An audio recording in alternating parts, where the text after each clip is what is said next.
Okay, so welcome to, I guess, your first session, in class session, I guess. My name is Sharon Lauzon, and I am Head of Student Services at Garth Webber Secondary School in Oakville. And just a little bit about me, I guess. I've been teaching for the past 17 years. I started out as an English teacher at Blakelock, and since then I've moved into many different roles, including student success, guidance counselor, and then most recently in my role as program leader for student services.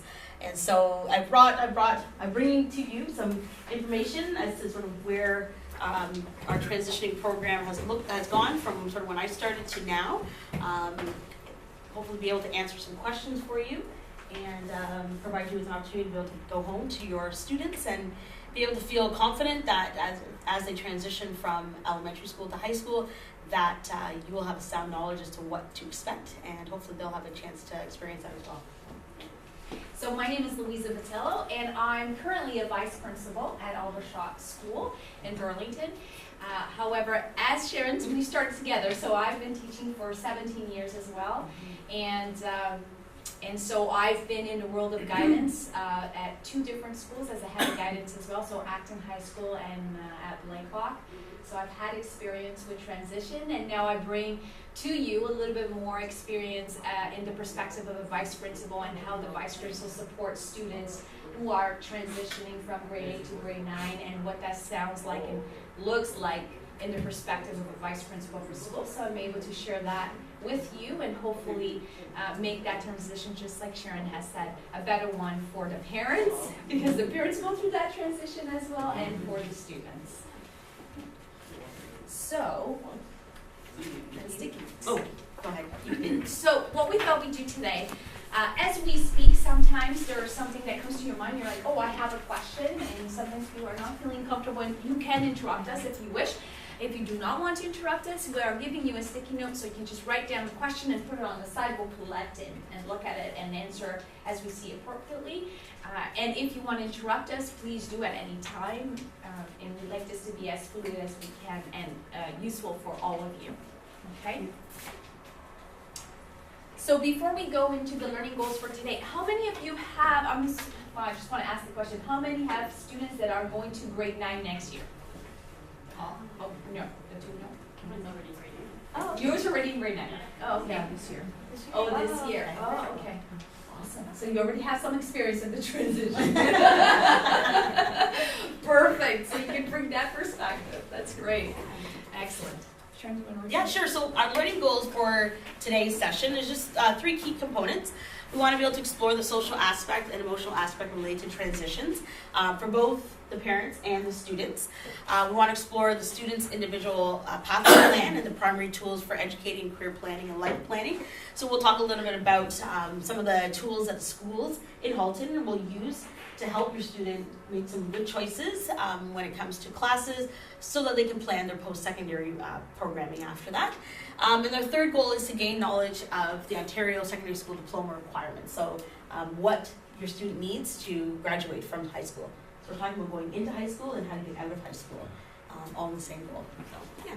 So the first one is the transition curve. So you will have, students are going to face the both feelings that you see there, hopeful, doubtful, excited, and anxious, and so are parents as well, and families. So the key is to be able to recognize that as a parent and to know that those feelings are going to be mixed every day and every week. It might be one way and it might be the other. So one week they might be coming home very excited about something that is happening, but the next week they might not be. And the key we find strategy is to ask questions and finding out what is going on.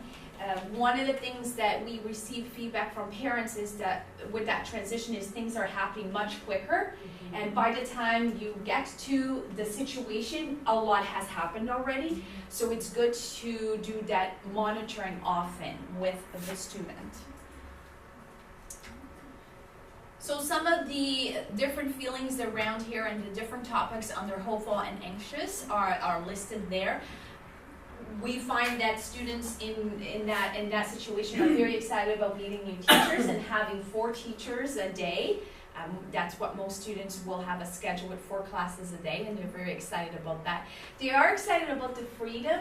I've had many conversations this week with grade 9 students, in fact, about what do you do with your new freedom. So they are not monitored as much as they used to be anymore. And so, for example, they have 75 minutes of lunch that they can do whatever they want, in the sense that they don't have to sign out, they don't have to sign in, they don't have to let anyone know where they're going. So it's their lunch, and they can go down the street to Tim Hortons, they can go to the mall, they can go home, they can go to a friend's house, they can stay in the school, and that sometimes poses some challenges for us as a community, as in the school, and I do need to review sometimes with students. With freedom comes responsibility. So how do you, when you're faced with those decisions, how do you make those decisions a good decision that is not going to have negative consequences in your life, right? So that is something that we work a lot with students. And one of the things I strongly encourage parents to do is find out what is running during the lunch period for your students, so you can get a sense of what are the programs that are available, because in some schools they have a common lunch where all the classes or all students are off at the same time, and it does allow for programs to take place. So there could be homework help, there could be band practice at lunch, there could be clubs running. So it is good to find out what is available for your student to do at lunch, because sometimes it is scary to know that my student has 76 minutes to be doing whatever it is that they want to do. And so if you can sort of encourage them that, you know what, this is what's happening at lunch, bring your lunch on this day, and you can go to that club, or you can go, participate in this athletic event, so that you can, again, as a parent, know what's going on in the school community, and provide options for your student if you're worried about their freedom, I guess. And asking questions too. What did you do during lunch? Yeah. Whose house did you go to? Who is this person? Because you will see that they will have new friends. And sometimes if you are going to a smaller school community, there will be some consistency, but there are always new registrations coming into the school, so there will be new students. So again, asking those questions, what they're doing during lunch. Do schools have their clubs and stuff posted online?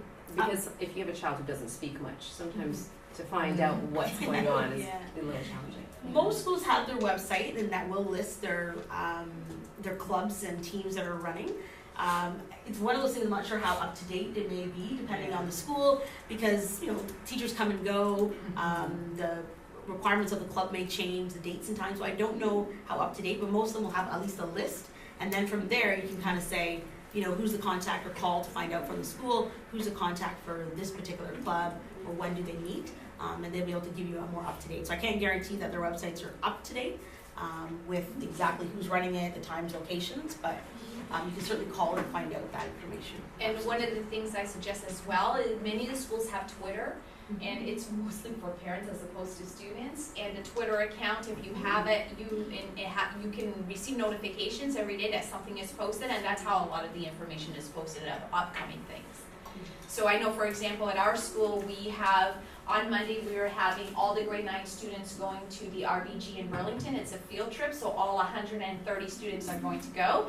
And we've notified parents through Center Voice. We put it on Twitter quite a bit, as well as the webpage. That's just an example of how we notify parents. So it's just being connected with that social media.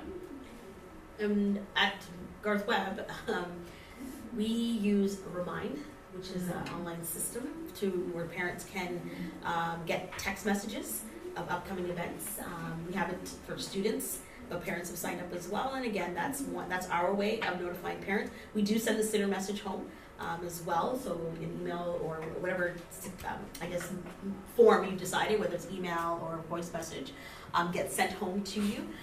But the Remind is another way to get up to the minute. It's a quick text message on your phone, because we know that a lot of families, their cell phones is sort of with them all the time, and it's a great way to sort of give quick information about something that's coming up, and parents have access to it right away. So again, depending on your school, there may be different ways in which they use social media to get the information to their parents. And again, it's a matter of finding out what is the social media form that particular school is using. So we just listed there three different ways. It's so important for your child, your student, to know that they do have your understanding, and sometimes it's being flexible, because sometimes we want things to happen our way because we know better. However, it takes them, students, a little bit longer to get to that point. And so we need to be able to be flexible and understanding for them to get there, but with the supports that they need, and always going back to that. So that's just something that we'd like to be proactive about. So home-based activities you see listed there, and I think the most important thing is that students need to know very clearly what are the expectations, not only at home but as well as at school. Many times we need to work with parents and guardians, so if I have to make a phone call, or when I do make phone calls, those are the conversations that I have with parents. What are the expectations at home? Here are the expectations here. Maybe we need to change something. We can work together. So it's important that there is already a foundation so that we can go from there. Or even sometimes you need to review those, because when you transition to high school, the expectations might be a little different, right? And so it's good to review that and never assume that they know. So we always need to go back to the student to review those on an often basis. And again, with the same thing with school activities, we let teachers know that the grade 9 is critical in informing and keeping communication with parents. Because that is the first year of high school, so that communication should be more frequent than the other years, which is 10, 11, and 12. And if that's not happening, please take initiative of calling the school and finding out who do you need to talk, who can you connect with, and that's key. Having that one person that you know you can go to, and that person that communicates well and is able to give you the information that you need. Mm-hmm. And just, again, sort of, I don't want to say it's a misunderstanding, but we often find that parents feel that when the student gets to high school that they can now relinquish responsibility. Oh, well, they're teenagers now, I don't need to worry about it. And so we do see that parents don't necessarily are as involved as they may have been in elementary school, but that's not the case. We want families to continue to be connecting to the school, to be involved in the school community, because again, that's one of the ways that as a school we can build a stronger community. As parents, you know exactly what's going on within the school environment. So it's just encouraging you to continue to be part of your students' school and the school community at large. And again, that is making that phone call. Guidance counselors, as a guidance counselor, is a fantastic way to make that connection with maybe that one person that would then be able to steer you where you need to go and talk to who you need to talk to. Every school has a guidance counselor. Every student is attached to a guidance counselor. So finding out who that person is, and that could be your go-to person for all of your concerns, your questions, and they can then direct you to where you need to go through, or can facilitate those kinds of conversations that you may want to have. So again, finding out who your student's guidance counselor is one of the key things. And again, they will. I don't know, I'm going to say this, but we seem to have our pulse on everything in the school. Yes, you do. So whether it is extracurricular activities or whether it's an academic concern, most guidance counselors, and I will speak from at least at my school, we know exactly what's going on at every turn, and that's part of our job, is to make sure we know that. And so as parents, you can come to your counselor and say, you know what, my student's not engaged in school, what are the clubs that are going on? Or, you know, how do I contact this particular teacher? And that's a good way to make that connection. Yeah, so the list that you see there just supports what Sharon had just finished saying about the different people in the school. It's a little different from elementary schools. We do have quite a bit more of people available to support students and families. I think the key, one of the key things, just like Sharon said, is to connect with your guidance right away, guidance counselor. That person definitely would be able to navigate all of those people that you see listed there. So, and each of those roles that you see listed have responsibilities in our building, and they have specific things that they do. So, and the guidance counselor would be able to help you with that. Okay. So these are just examples of some of the activities that you will hear about in all high schools. So we do, our grade 8 students definitely meet student services staff, which are the guidance counselor, student success teacher. So they meet them, we make sure they know who they are. And our high school students in grade 8, they also do the visits. So they go to the high school and visit the high school, and there are activities all organized for them. The feeder school staff also meet the high school staff. So that's a key thing, because when they do meet us, they sit down and it gives us information to help us better support the students that are going to now come to high school. And then again, that you've seen that we do have grade 8 parent guardian orientation evening, and the board is just collecting those dates actually for this year to post it in a newspaper. And most of them that I see on that list is going to be in November.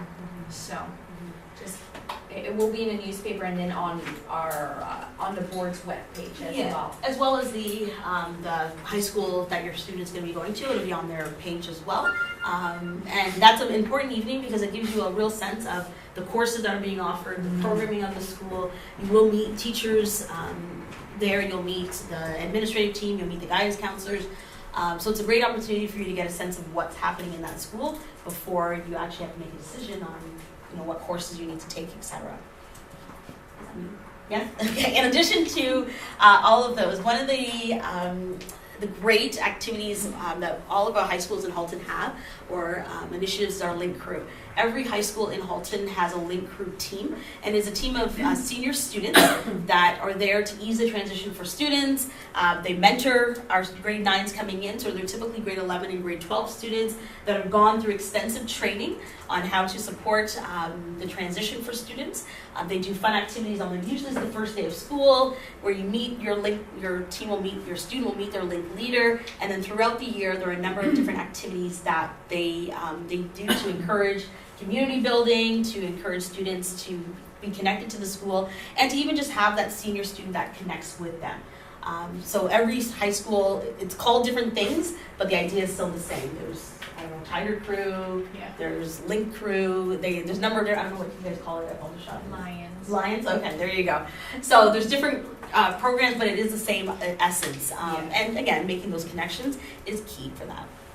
The other benefits of that, we want to encourage student engagement. As I said before, parents being engaged in high school is important, but we also want our students to be engaged, to understand that beyond just the academics, that high school, they're there for the 4 years in some cases, 5 for some students, but they have to want to be engaged. And part of that engagement is making sure that they are connecting with peers, they are experiencing opportunities to be student leaders and have their student voice, and creating a positive school culture. The Link leaders are the one caring adult in the building for many grade 9s, right? For some of them, knowing who their grade 12 Link leader is key. They see them at lunch, they're encouraged to sit with them and hang out with them at lunch. They bring them into different activities, and so that's sometimes the best connection that the students have. Goal number 2, so we're just moving through, to explore the student's individual education plan, and that's sort of our my blueprint and things like that. So, right. So, individual pathway plan. It asks 4 questions as the creating pathways to success documentation that we have as guidance. There's 4 key questions that are asked of you, and as the students work their way through high school, those are the questions that help them decide who they are, where they want to go, what are their opportunities, and where they see themselves sort of after high school. So those are the 4 key questions that are running through our guidance and planning program throughout the 4 years of high school. So when they talk about who am I, knowing yourself, and so they do a number of different activities that connects them to who they are. What are my opportunities? Being able to explore some of those opportunities. So looking at career opportunities, looking at post-secondary programs. Who do I want to be? Making decisions and setting goals. And I know Luisa talked about that, the decisions that we make in high school, because they do have some consequences. So making sure the students are engaged in positive decision making is part of our plan. And what is the plan for achieving these goals? So how are we going to direct those students?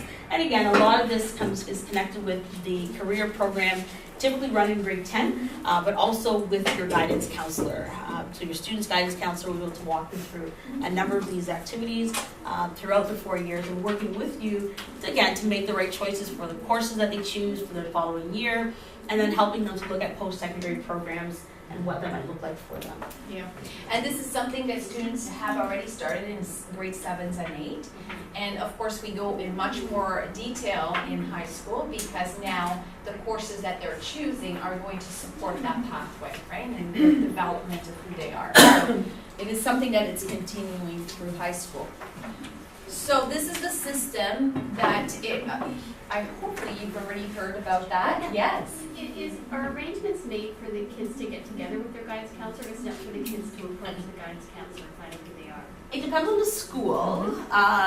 We'll give you a couple perspectives. So Sharon will tell her. Yeah, so it depends on the school and the sheer number of students.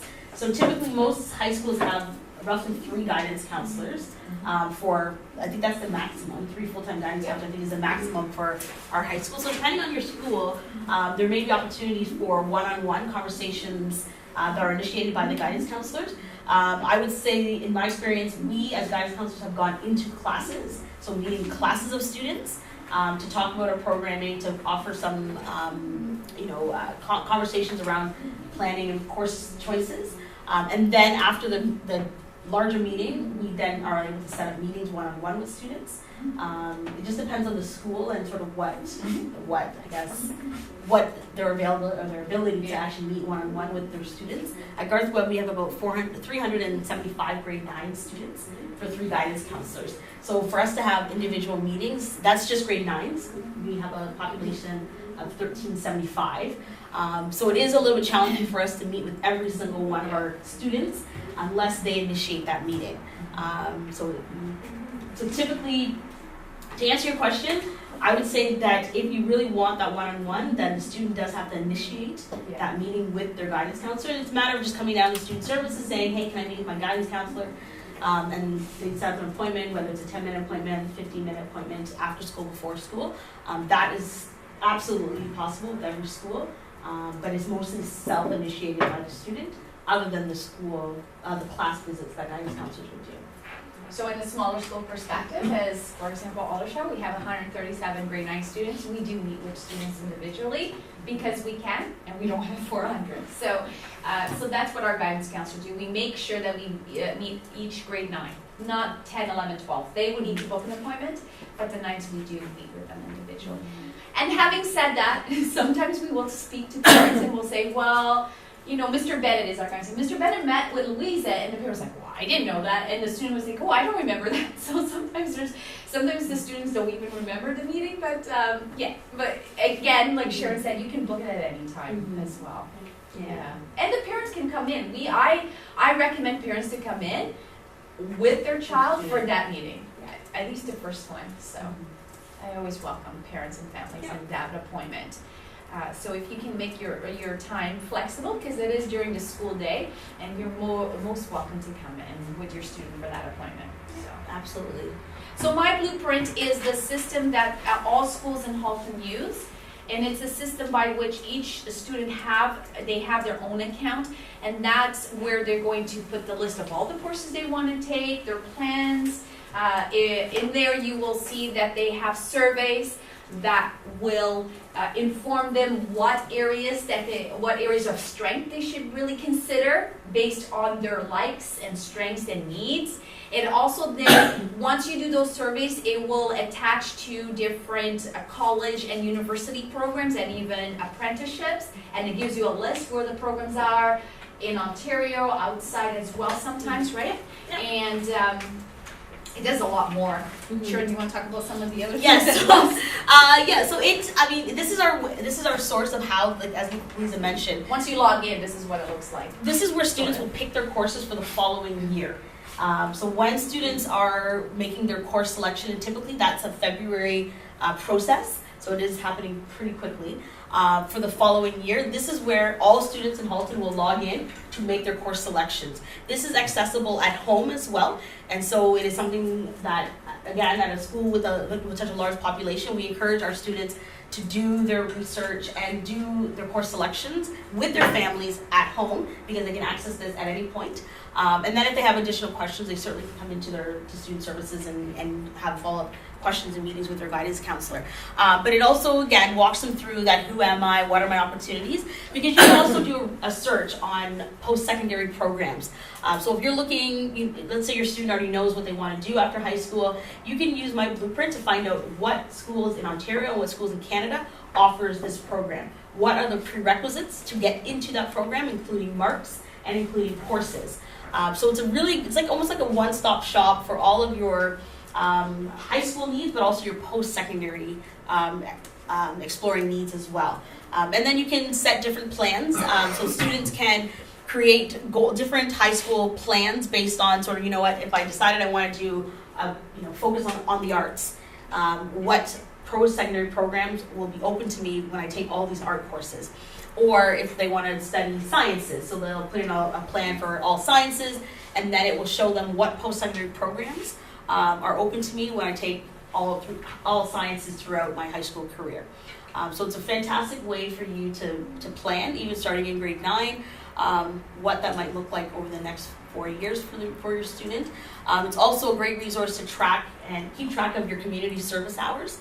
So students can actually log in their hours and keep track of that. And it's also a great resource for resume building. You can build your resume there based on sort of the skills, and there's a template for that, so you're really just sort of filling in the blanks. And it produces a very simple resume that you can then tweak and download and use. There's so many different ways in which it can be used. The other thing is that families or parents can also create their own account and attach it to their student. And that's that's probably a totally different session, but there is an opportunity as parents that you can go in, log in as your own, and attach it to your student and see exactly the same thing that your student sees, and be able to do the same kinds of research as well.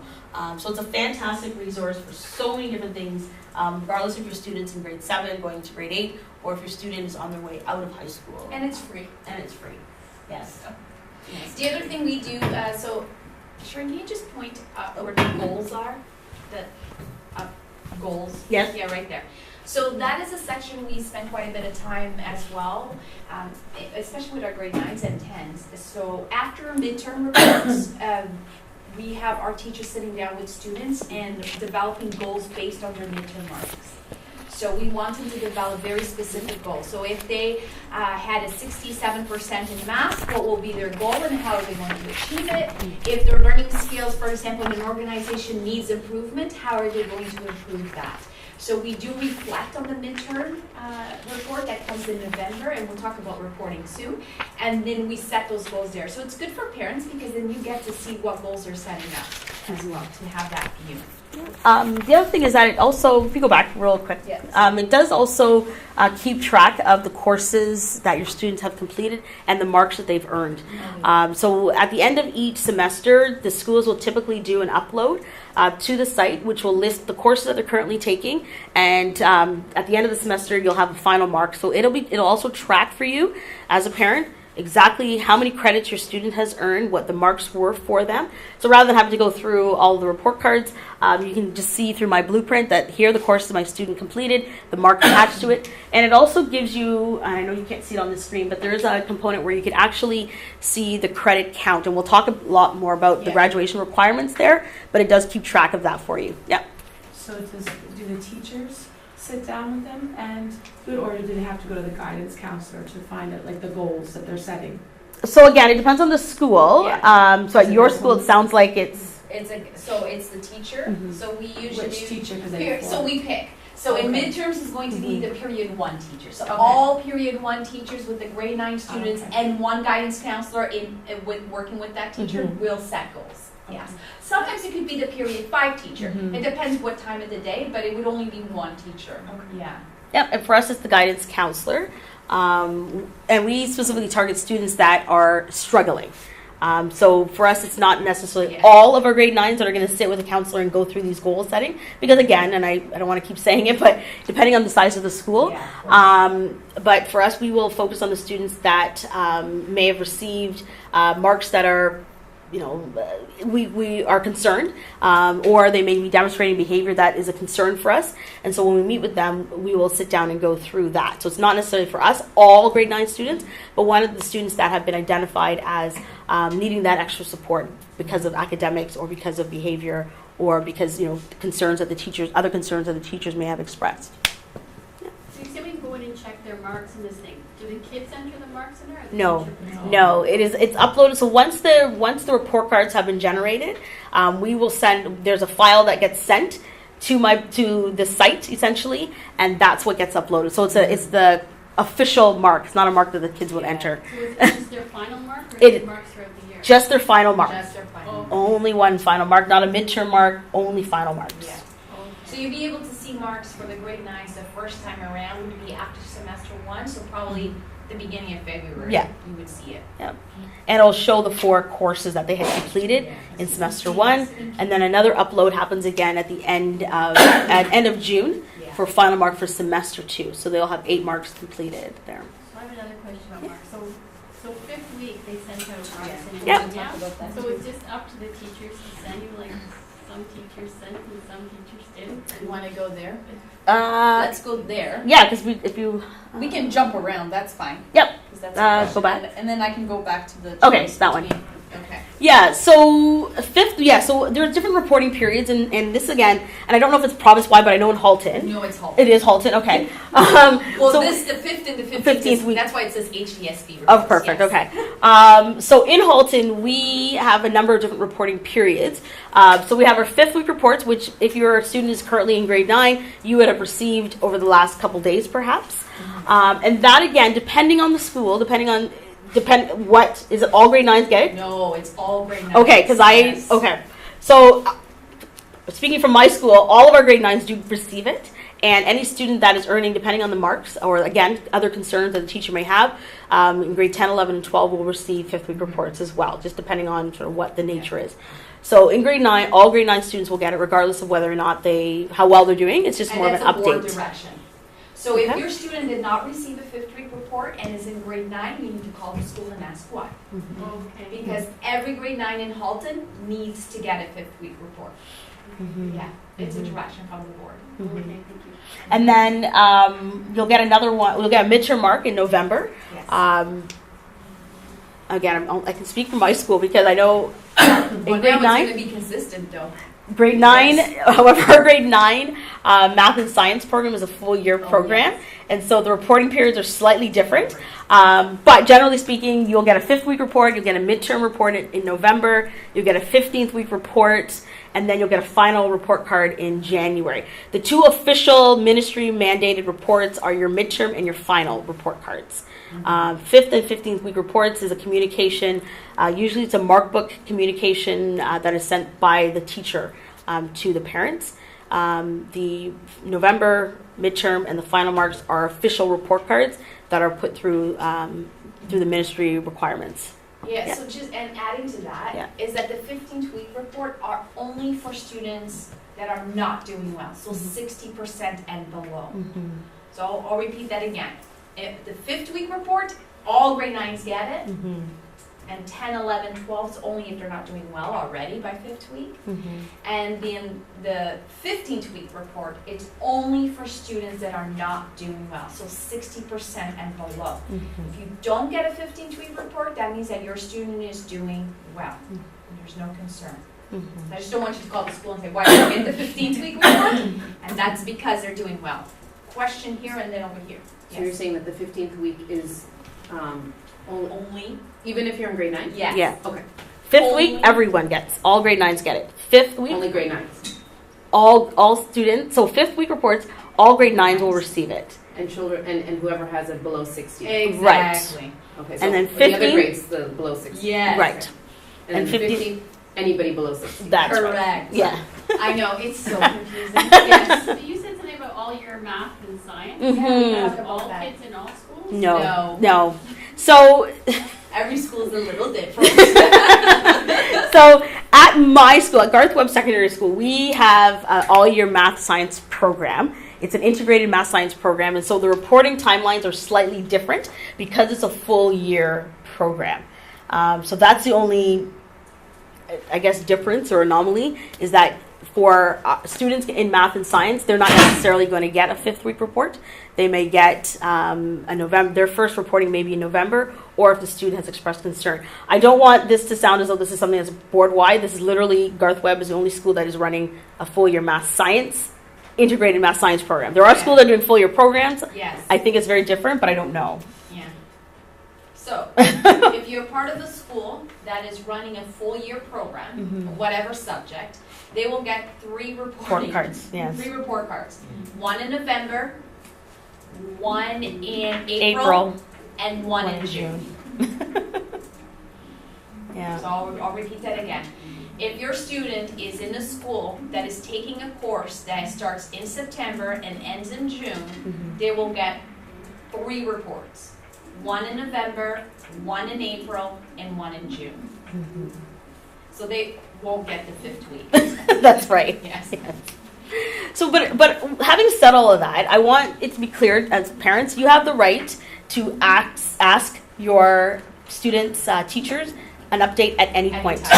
So even if your student didn't get a 15th week report, or you're not hearing much about what's going on in the class, feel free to connect with that classroom teacher. Again, maybe facilitate through the guidance counselor to get an update for your student. Because again, that's also being proactive, which is one of the things we talked about as parents, is to make sure that you know what's going on with your student. You don't have to wait to these key reporting periods to find out how your student is doing. And picking up the phone to call that teacher or sending a quick email to get an update is well within your rights and well within reason as parents to follow up with your students.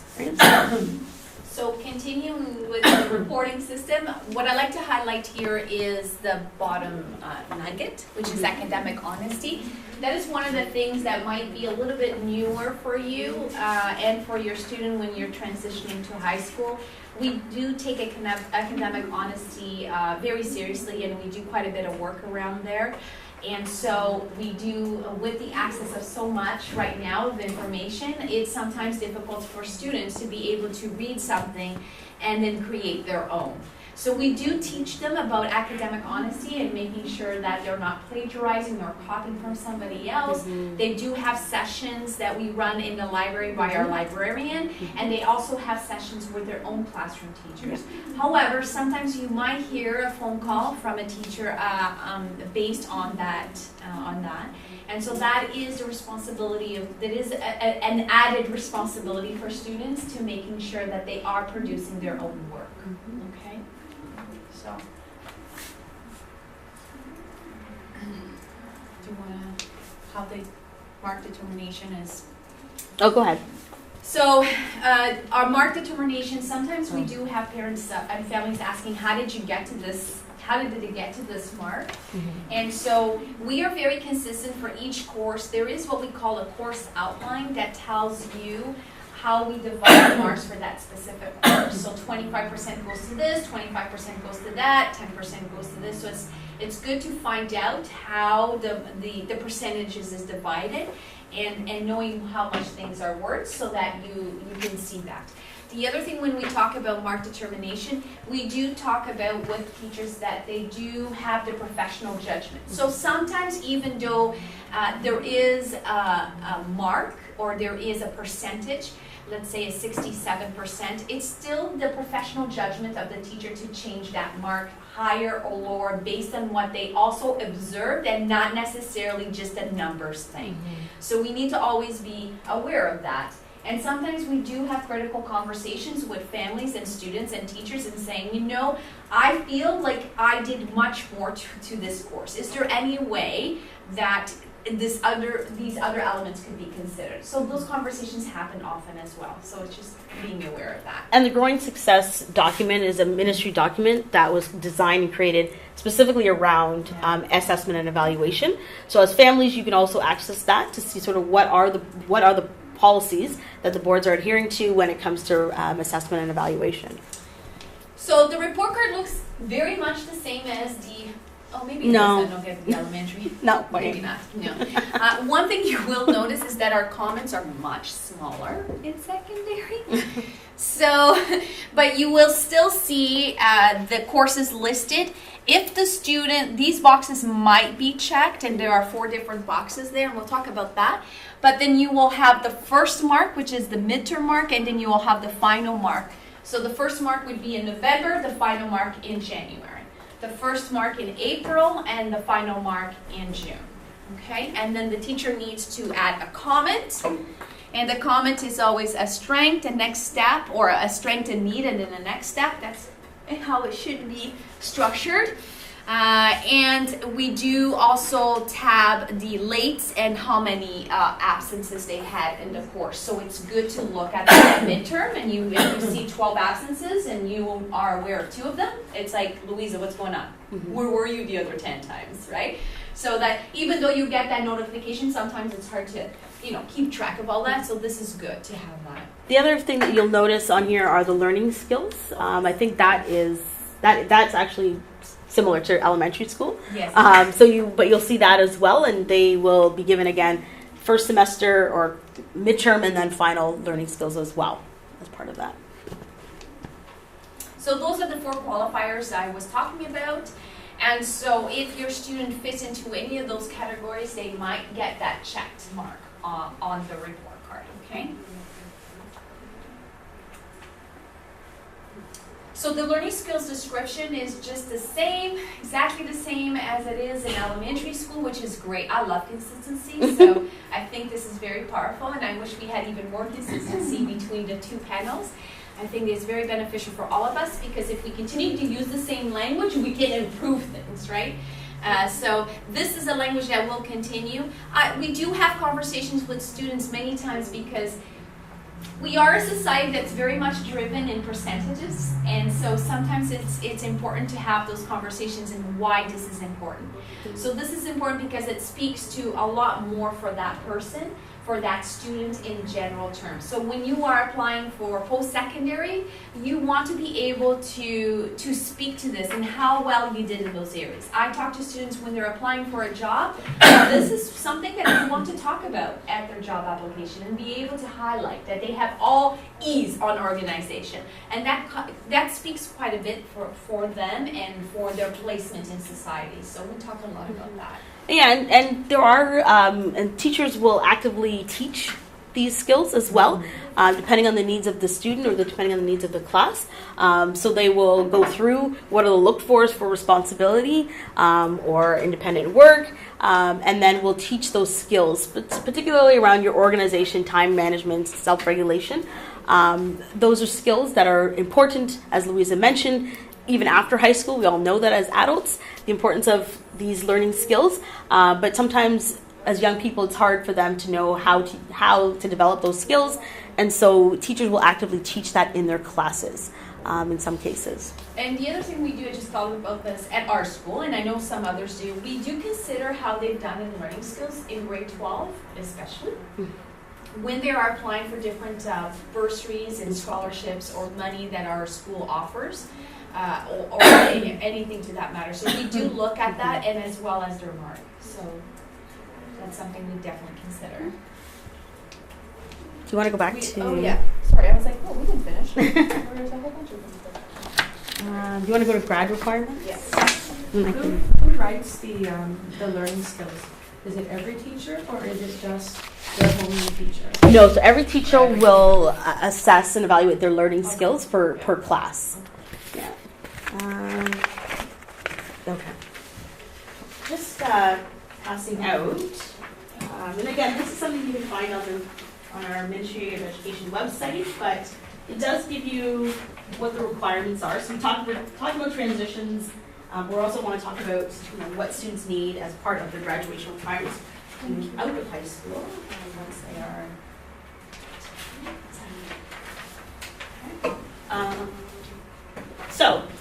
In terms of the requirements, what you need to graduate, 30 credits to graduate. Each course that your student successfully completes is considered a credit, with the exception of civics and careers, and those are half credits. So you need both civics and careers to make the 1 credit. So every course that a student successfully completes, and when I say successfully completes, is that they earn 50% or higher in that course, will earn them a credit towards graduation. There are 18 compulsory credits, and those are courses that the ministry has decided are requirements for all students across the province of Ontario. So no matter where you go in Ontario, this 18 compulsory credits are the required courses that every student will have to take. And then there are elective credits, in which is a little bit more flexible in terms of what's available for the students, and there provides them with an opportunity for choice and exploring their interests, but also looking at sort of post-secondary. Some of the elective credits will help them with their post-secondary plans as well.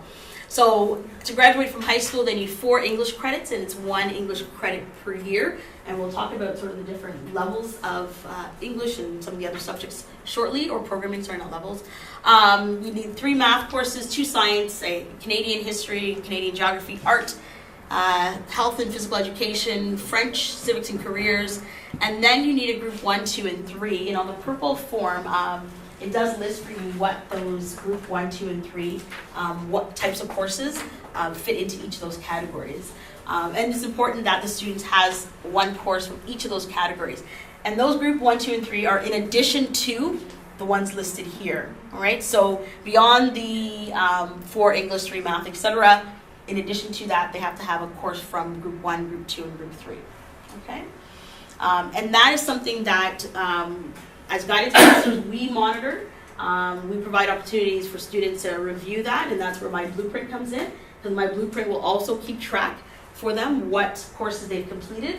So it's always important to look at my blueprint more than just the one time a year when you're putting courses in, because it does keep track for you what courses you've taken and what category or where they fit in. Question. When you're picking your courses, have you already done the timetable? No. So you could come back and say all 4 at the same time. That you, unlikely, but all 4 at the same time, right? So Yeah. you have to. The world of conflict. Yes. Yeah. Yeah. So at Garth Web, their conflict is way less than ours. Yeah. So the larger My kid's going to Garth. Yeah. the larger the school, typically, it gives more opportunity or more options for the course to be running multiple times. So our conflicts are less versus smaller schools. Aldershot is a challenge. Yes. But yes, in February, the students are picking their courses. And then after that February date, the board sort of gives the school a date when all courses have to be selected. Then they do whatever they do with their magic. I'm not privy to that part, but I sort of get the final number of how many English classes we can run and how many science classes we can run. And that is how we build our timetable. So we always say to students that it's make sure you pick the courses in February and you've done your research and you know what you want.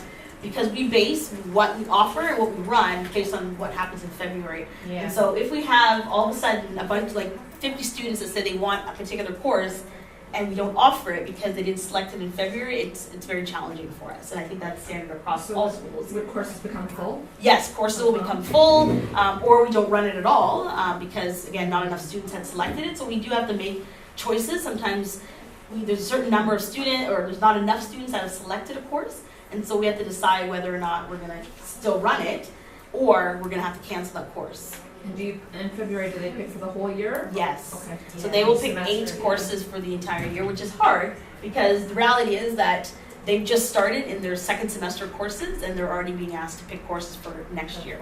Yeah. That's the hardest year is Yeah. when you're in grade 9 and selecting courses for your grade 10. Mhm. Because you haven't been enough time in the system in secondary school to fully experience courses and having those choices. So that is the hardest year, is that one. Yeah. Yeah. So in addition to the 30 required credits, students also have to complete 40 hours of community service.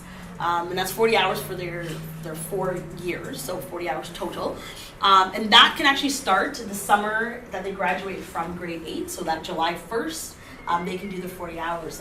We've had a number of students that have already come in, grade 9s that have come in, already done their 40 hours, and that's fantastic. Amazing. Because we also have grade 12s that are sitting in May, when they're graduating in a couple weeks, that don't have their hours recorded. So the earlier the students can get their hours done, because then we know the senior students, they start to get part-time jobs, they're thinking of how they're going to save up for whatever it is they want to do after high school, and so getting those 40 hours in can be challenging. And so we try to encourage our students to get their hours in early. You said they can start at the end of their grade 8. Their end of their July 1st of their July 1st, end of grade okay. 8, so when they're starting grade 9. 8 minutes, oh sorry. And then the last component here is the passing the literacy test, the Ontario Secondary School Literacy Test. That test is typically done in the spring, and it is for grade 10 students. All grade 10 students across the province of Ontario write the test at roughly the same time on the same day.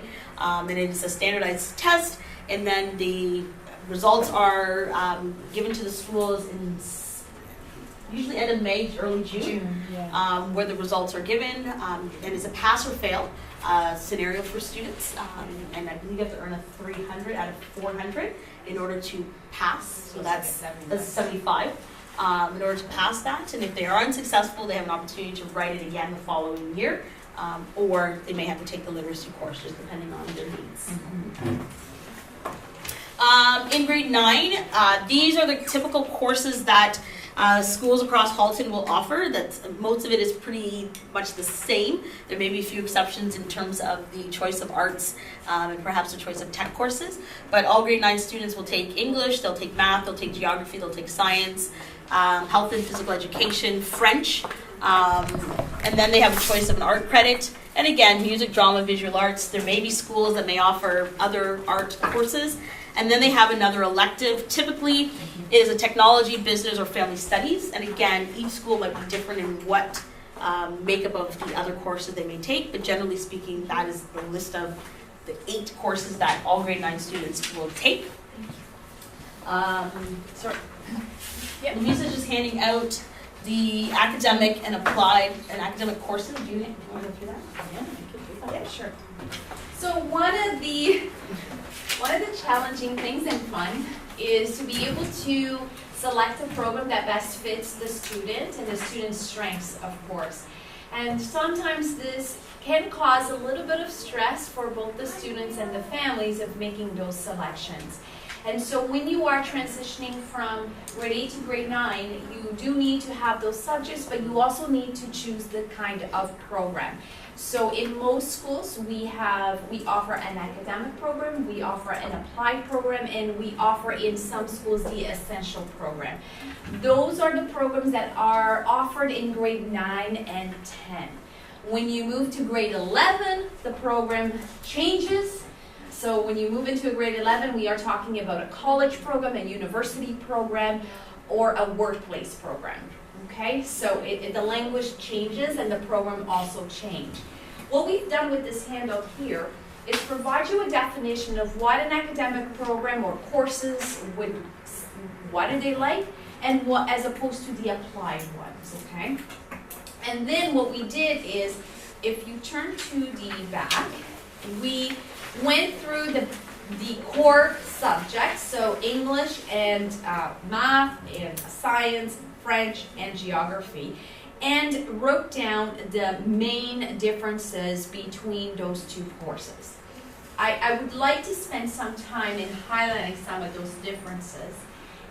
And before we do that, because we are running out of time, but we do have quite a bit of questions around this sometimes. And I think one of the critical questions that I get from parents often is, if my child picks the applied math, for example, can they still go to university? Or if they pick this, can they still go to college? So those are the questions that we get most often, and that's okay to ask those questions, because that's why you have guidance counselors in your school. That's why you have, people that can help you with those choices. I think it gets a little bit more challenging when it's from grade 8 to 9, because you're sort of in limbo. You don't really know who to ask the questions when you're making those choices. And so sometimes the homeroom teacher, so the grade 8 teacher, not sometimes, they are to make recommendations based on what they've seen. And it's a recommendation. The final decision is yours. It's the parent in conjunction with the student. And when that student does transition to the high school, if and when parents do select something that is opposed to what the recommendation is. Sometimes the high school will monitor those set of students and to see if they are doing okay. And by 5th week report, sometimes you will hear from the guidance counselor or from the advice principal that Luisa is not doing as well as we thought she would be doing in the academic geography. You may want to consider applied geography. Sometimes that happens. But I want to just keep it open for questions. Sorry, Yes. I just missed the verb or adjective. Yeah. Before, grade 8 teachers will provide recommendations Yes. or can provide? They will. Will. So Okay. typically what happens is in December, roughly December, course options will be coming out to families. Their grade 8, the high school guidance counselor, student service team will visit the high school, talk about the programming, talk about what the school has to offer. We'll also give the option sheets to the grade 8 team. And at which point the grade 8 team will then make their recommendations on the programming that is going to best suit the students' learning needs based on what they have seen. And then the parents will also have an opportunity to make their selection on the course that they want to choose and the programming that's best for them. And as Luisa mentioned, the final decision is always with the parents, but you will see the grade 8 teachers' recommendations. Those are certain conversations that you can have, but ultimately it is the grade 8 teachers' recommendations, or it's a parent's decision. What I do is once I have received the course selections for the students, I will go through every single one of the option sheets and see whether or not the teacher recommendations align with what the parents have selected. If there is a discrepancy, I will make contact with those families to say, you know what, I went through the option sheet.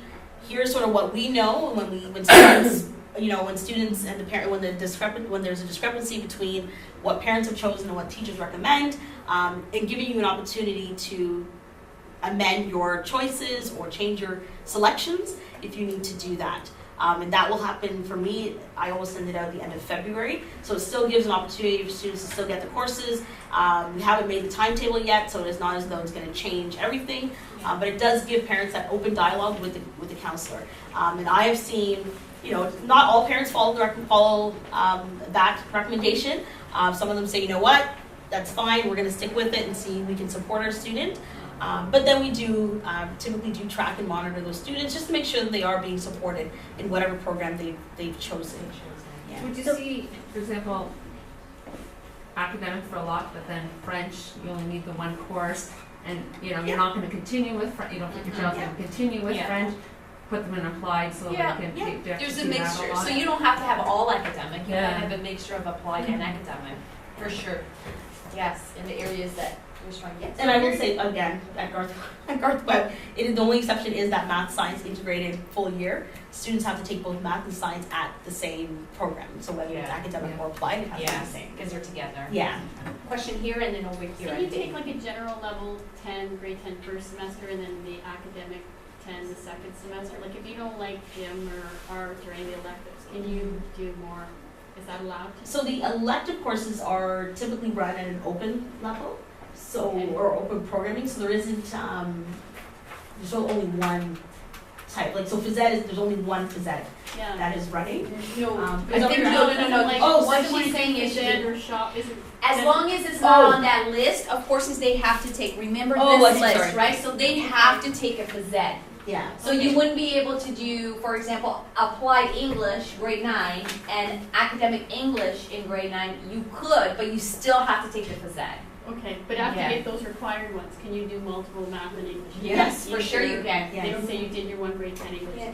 And usually people do that in summer school. Mm-hmm. Yeah, so that's the other option we didn't really talk about, but you do have the option of summer school. So let's say you did the grade, or you completed the grade 9 applied program in English, let's say, and you did so well, like you got an 80%, and you want to try the academic, then we say take the grade 9 academic English in the summer, it's the whole month of July, and see how you've done there, and then in grade 10 you can continue with the academic program. So we do recommend people to do that, and it's usually during the summer because students do love the other stuff. So, but maybe, yes. But it is a requirement for graduation. Like they do need an art credit, so or Yes. the Z credit, they have to have that in order to graduate from high school. So it's not a subject that they can say, oh, I don't want to take it ever. I'd rather take 2 arts and a business. They have to at some point complete that course. Did you have a question? Yeah, I mean, one question I want to ask is, are the credits different between applied or academic, or is perception different whether you took applied math or academic math when you go to a post-secondary school? So let's say you got 80% or 99% in applied, and you're applying to the same post-secondary school as somebody else who might have taken the academic stream or mainly academic courses, and they only got 75. Now, when somebody's reviewing students or applying to post-secondary, are they going to say, oh, well, this person, sure, they got 95%, however, they were mainly applied, versus this individual followed mainly academic? Yeah. How is that Well, taken? the math is a very interesting question because, of course, it's, intricate. So what happens with the math is that if you take let's say you are taking the grade 9 applied math, then you take the grade 10 applied math. In grade 11, you do have the option to take, there are 4 maths in grade 11. So what we have is the college math, the university math, the mixed math, and the workplace math.